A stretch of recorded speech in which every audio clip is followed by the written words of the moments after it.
Hey guys, welcome to my DVD collection video where I talk about my favorite 90s horror films. And I went through all the horror films I have and tried to find all the ones that were from the 90s that were really good. The 90s didn't have as many really good horror films as the 80s, but they had a few that I really liked. The first one I picked is a Rupert Everett film, and I think a lot of people have seen this one, called Cemetary Man. It always had a similar feel to The City of Lost Children, just a slight kind of feel to it. It was about like this grave digging guy, and like at night the zombies come back, or every so often the zombies come back to life there, and he has to take care of them with this weird brother he has there. It's really difficult to explain, but it was a very cool movie. And I think the fat brother in it was one of the French guys from City of Lost Children, but I might be wrong about that. And I don't know, it was very well done. It's not easy to explain though, but I really did like it. The next one is called Frankenhooker, and it's from 1990. It's a movie about this guy's girlfriend that gets killed by like a lawnmower that he invents. So he has to go around finding these prostitutes, and he kills them one by one, taking body parts from them, trying to like bring his girlfriend back to life, because all he has left of his girlfriend is her head. So he has to find all these parts, the perfect parts from these prostitute women, and then he has to put them together and bring back. And it's actually a really good movie. And definitely should watch that one. I don't think it's that easy to find it though. This one isn't officially out yet, but I have had the DVD for a while. It's called Ticks. And it's a movie with Seth Green, like when he was like probably like 14 or 15. It's about this group of these kids that go up on like a camping trip into the woods, and nearby Clint Howard was like screwing around with something or some kind of chemicals, and these ticks got into the these chemicals spilled on this dog that had all these ticks, and the ticks like grew to be enormous size, and they killed Clint Howard, and they came out into the woods, and like these kids have to hide in the woods from these ticks. It's a very cool one, but for some reason it's not even on official DVD yet, and I really don't know why. The next one is a Stephen King movie, The Stand, and I think people have pretty much either read this or heard about this one. It's one of my favorite movies they made of his, and it's really long. It's like, I think it's like 366 minutes, and it's about like this plague that wipes out the entire town, and they meet this like woman and have to go to, it's very difficult to explain a 366 minute movie. They go out to Vegas, and it's about like this devil guy, like it's really difficult to explain. I always remember though the guy who plays Patrick's voice from SpongeBob, and he was also in Coach is in it, as this retarded guy, and I always remembered. This was one, it was another Stephen King one that Mick Garris directed as well. He also he directed this one as well, The Stand as well. This is like about short stories, and one of them is about like these chattering teeth, and another one was about this like monkey claw or something with the guy who played the neighbor and Honey I Shrunk the Kids, that cool guy. And this is another like, it's a short stories, and I always remember the one part was shot at Pacific Park, and they made it look a lot bigger than you thought it was. So when I went there, it was real tiny. And they also filmed the Big Help Awards there, and they made it look so big in that, but when you actually get there, it's real small. At least where they would have been filming it. And this is another like interesting short story one, and Christopher Lloyd plays the like crypt keeper character type guy who tells these stories, and he tells them to this woman who's broken down in like a motor home, and he's telling her all these. And there's another Stephen King one. There's a lot of Stephen King they made a lot of his books into movies then that were really well done. This is another one I really like called The Night Flier, and it stars that Miquel Frewer, who he was, I think the last thing he was in, I didn't watch it, but he was in the commercial for the Bionic Woman. He's in a lot of stuff, more TV shows it seems. It's about this guy who's like investigates crimes and things like that, and there's this guy, like this unknown guy that flies in the night and goes into like airports and kills people, and he flies around in this airplane, and then he had like the Miquel is like following after him, and it's a very interesting movie. It's sort of like this vampire-ish guy. A lot of these are not that easy to explain.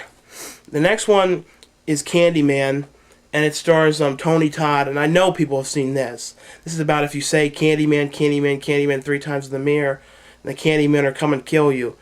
And this is the best one. The other ones I didn't like. Candyman 2, I think they made a third one. I always remember, though, my dog, like, was in the basement when I was watching this once, and, like, something about the bees freaked him out, and then he became, like, crazy. So if you heard any, like, saw bees or bugs in the house, he would turn around going crazy because of this movie. I think it was the second one that did it to him. And, I don't know, I like this one. I remember that scene in the bathroom, that real scary scene in the bathroom, and, like it makes you never want to go in, like, a weird public restroom again after that scene. And it's like this guy, and he comes and kills you with this hook. And they made a spoof of it on South Park. They made a spoof of it on a couple things. Next one is another weird Clint Howard movie, The Ice Cream Man. And this one is the toned down cover. The original one had, like, these eyes in it. This is about, like, Clint Howard playing this really strange ice cream man that was, like, abused as a kid in this nut house. And he basically, like, kills people and serves them to people in the ice cream. And this one kid discovers the secrets of it. And that's pretty much the movie, about Clint Howard selling these body parts in this ice cream. The next one is more sci-fi-ish, but I did like it. And it's the second Predator film. And it's the one with Danny Glover. And I don't think I've discussed this one before. It's like with Predator in the city. And I don't know, I like this one. I think it had Gary Busey in it too. I don't know, I don't want to go into all these though. The next one was one I liked. And I don't know why I always liked it. And I don't like Jennifer Lopez that much. And I don't know, I just always liked this movie. I'd say I saw it in 1997, so it would have been like, I don't know, 10 when I saw it or something like that. 11, 12, something, I don't know. And I always liked it. It was the Anaconda movie. The second one, I even liked that a bit, too.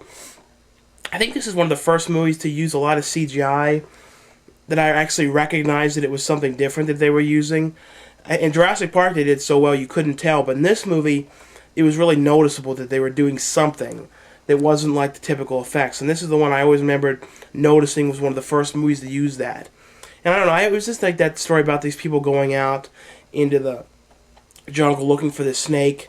It kind of reminded me, like, of when I look at it now, it kind of is similar to, like, Cannibal Holocaust and some of those, like, 70s movies when people go out in these boats and there's a problem. Like, if you compare it, it's very similar. And I have a feeling it was probably based in some way after watching some of them. There's actually another Stephen King movie. There's a lot of Stephen King movies in here. And this one, I think this one really got, like, shit on. And I don't think anyone really watched this one. At least I never heard anyone discuss it. And it was called Thinner. It was about this guy who's, like, getting a blowjob from his wife in the car, I believe. And he hits this, like, old woman with his car and shows sort of no remorse about doing it. And the husband is, like, this voodoo guy. And he puts this curse on him, because he's a real fat guy. He puts this curse on him to make him thinner. So he eats and eats and eats and keeps losing all this weight, and basically becomes like bones. And he has to find the old man to take the curse off. Like, take it off, old man. Very, very cool movie. And it has that, who's in that? Joe Montana or whatever, who plays Fat Tony in The Simpsons, and he's in a lot of stuff. I like that Thinner movie. I think you should all check it out. I don't think that many people have seen it. They used to play it, though, a lot on those paid channels. This one I really wanted to talk about, and it's called The People Under the Stairs, and it's a Wes Craven one that's not as discussed as, like, some of the others. It's about these two weird people, like, who are called Mom and Daddy, and they were also in Twin Peaks together. And both of them are retired from acting. I hope they come back, because there's talk about doing a sequel to this, but I don't know if there's any way they could bring them back if it, like, flashes back, but nobody could play them but them. It's about, like, this weird family that, like, tries to find the perfect brother and sister, and they, like, perfect brother for their daughter, and you find out later something about the daughter. I don't want to ruin it, though. And they have to bring these people in, and if, like, one of them sins by, like, speaking evil or seeing evil, or when they cut their eyes out or cut their tongue out. Very strange movie. And the movie has, trying to figure out how. It has Ving Rhames. It's like, starts off with this family, like, that are, like, living in the slums, and their landlord is going to take away their home if they don't pay. It turns out the landlord is those people.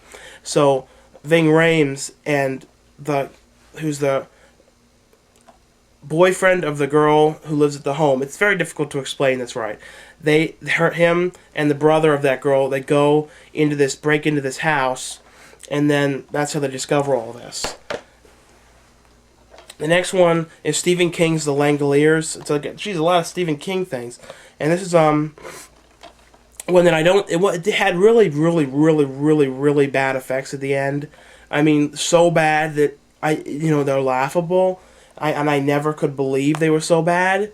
But I'm sure if you've seen them, you know what I mean. I mean, they're just so awful.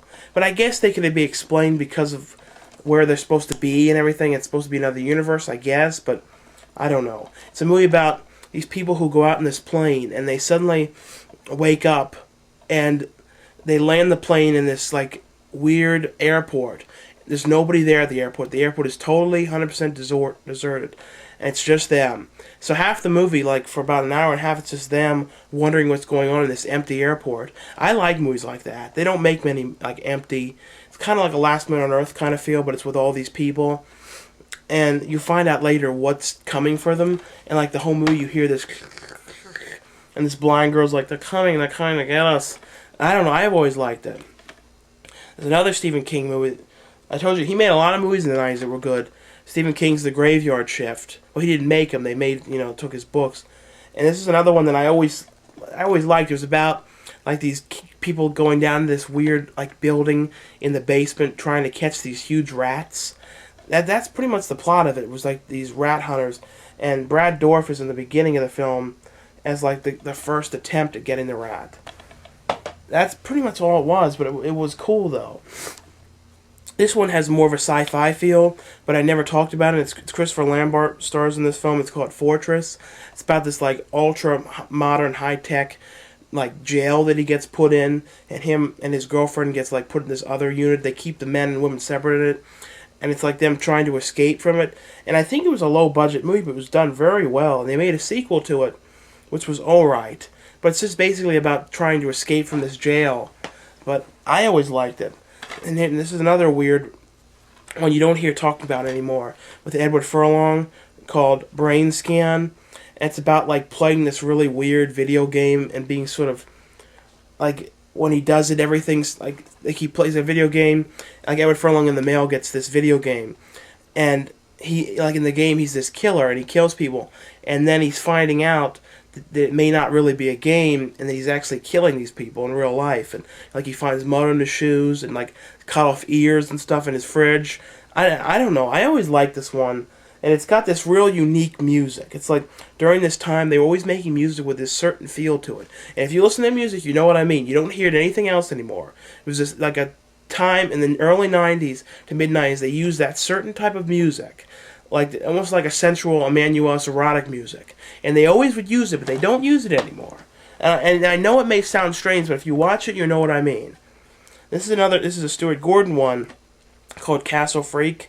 And I don't think as many people saw this either. It's a Jeffrey Combs movie about him and his family moving into this weird, like, old Victorian kind of house. And in the basement, there's, like, this freakish thing that comes in the night form. I haven't watched it in years, though, but I remember really liking it.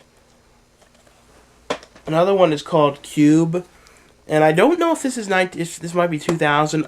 On the back, it doesn't say any date. So I'm not exactly sure if it might be 2000. But the book, everything else in this book is old. So, I mean, it was like Trimark released this. Trimark. And Trimark went out of business a few years ago and became Lionsgate. Or Lionsgate owns now everything Trimark. Trimark put out, they put out a lot of stuff. I mean, that they owned, that is probably now, some of it's not out yet, but they put out the original Death Wish DVDs.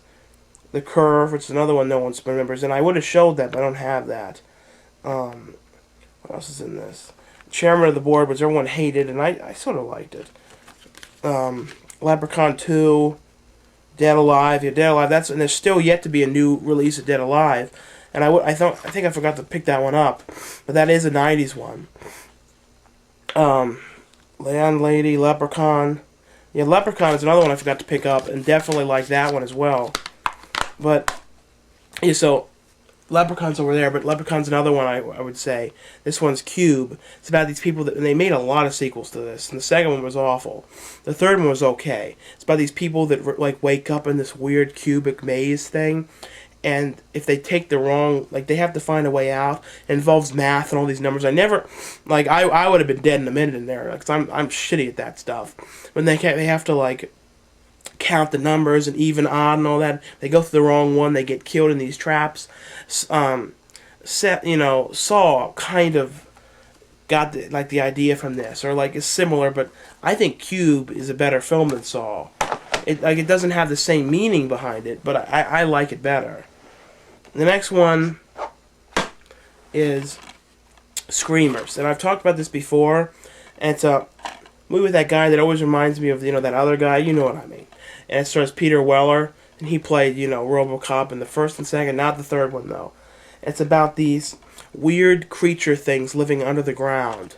That if you go out, it's like in the future, and they kill you and shoot you, and they're like robotic things. And I know this guy in the front looks a bit like Owen Wilson. It's not Owen Wilson. It's this other guy. And you don't know, and some of these people, it's basically like The Thing. And they said they're going to be making a sequel to this, and I don't know if it's going to end up happening or not, but I'd like to see it if they did. I believe this one is the 90s. It's 1998 or 99. And, I know this has become really discussed, but it really was a scary, well-done horror film. And it's the best thing that he's done. And The Happening, I think, could be as good. It just depends. It's called, The Sixth Sense. And, this movie really is scary, though. You watch it in the right circumstances, it's very scary. And it's very sad. It's about, Haley Joel Osment seeing dead people. You all know this. But I don't know. I think it really was a good, well-done movie. The next one, I'm not talking about the second one. The first one was Wishmaster, about, this guy who could give you these wishes, but they would all backfire on you. And it's Andrew DeVolf, I think. Yeah. And he hasn't done a whole lot lately. He was in that new one when he played that guy, in that accent going, "You're gonna kill you with those here. You see him." Whatever that one was. It was real cheeseballish. It was alright, though. But it was with Andrew DeVolf called Wishmaster. I always remember Buck Flower was in it as the bum. And this is one of the few real 90-ish, teenish ones that I like. They made Scream. But I don't own the Scream movies. I have to watch them again someday. And I don't own I Know What You Did Last Summer. I watched all of them. I didn't like them. This one I kind of liked. It was Urban Legends. I don't know. I thought this was better than the other ones. I mean, at least just a bit. And I know it starred all those, teenish actors from all those popular shows at the time. But it was alright. It was about, somebody's, mimicking all these urban legends and making them all realistic. And I don't know. I always thought it was okay. And the next one was another one that was kind of like that, but not exactly. Robert Rodriguez directed this. And it was The Faculty. And I think some people have seen this. It was about, I haven't watched this in years. And I know Usher was in it. A lot of, these people that are still acting and popular, really popular now are all in this. Usher used to do all this acting, and now he's, this serious, straight-edge, pop star or something. I don't know if he does acting really anymore. I mean, he's more worried about that music, which is fine, but he did better in acting, I thought. And this is about, there's this plague of, what the hell was the plot of this movie? I don't even remember. I haven't watched it in 8-9 years, or I think I saw it 2 times after it came out or something. This one I hardly remember the major plot of this. It was about this monster in the subway. As you can tell, I don't watch as many 90s horror films. I watch more 70s and 80s. So I had a bit more of a difficult time with this, because 70s and 80s are my favorite time for horror films. Everything I own is that. I have some 90s, but the 90s didn't turn out as many really good horror movies. Most of them were just sort of similar to the 80s ones, 70s ones. This one was called Mimic. This one was a really good one, about this monster thing living in the subway. And it stars that Charles S. Dutton and that Mira Sorvino. And it was interesting about them going down into the subways, hunting this thing. And Charles S. Dutton was really cool in it. I believe he was the cop. This was a really well done movie. They made 2 more of them. They pretty much were unwatchable. And I don't remember if it had CGI or puppets in this. It was good. Another one that I forgot to pick up or I couldn't find, there was another one similar to this, was The Relic. And I definitely recommend watching that one as well, about this relic, this thing killing people in this museum. and it kills the one guy when he's on the can or something. It was good though. Like I said though, I try my best to remember all of these, and like I was saying, I didn't really even want to do this one right away because I was like, there wasn't as many really good horror movies of the 90s. Like I was saying, there have been some really good ones in the 2000s. It's like some late ones, like a few really good ones, like Session 9, Inside, a few that really stand out for like the current years. But the 90s, there just wasn't that many amazing ones. And like when people show their DVD updates or their horror collection, you don't see many 90s ones. That's why I thought this would be interesting to do. So anyway, thanks again for watching, and sorry if my voice sounds a little squiggly.